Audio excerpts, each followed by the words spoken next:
Ibinalik ni Pangulong Rodrigo Duterte sa Philippine Reclamation Authority ang kapangyarihang mag-aproba ng mga reclamation project. Pinirmahan ng Pangulo kahapon ang Executive Order 74 na nagsasailalim ng PRA sa Office of the President.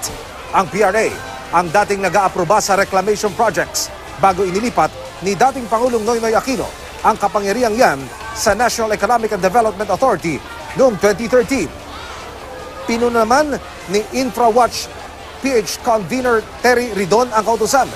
Mga bagong reclamation application lang daw kasi ang sakop ng utos. Kung pagbabasihan ang nakasulat doon, hindi raw nito saklawang lahat ng nakabingbing Manila Bay Reclamation Project dahil lahat ng mga iyan ay may kasunduan sa pagitan ng LGU at isang private entity. Sagot ni Presidential Spokesman Salvador Panelo, hindi naman ang reclamation project sa Manila Bay ang dahilan ng pag-issue ng EO. Inilabas ang utos para mapabilis at mapasimple anya ang serbisyo ng naturang ahensya. Hindi rin daw yan ginawa para paboran ang kahit sino.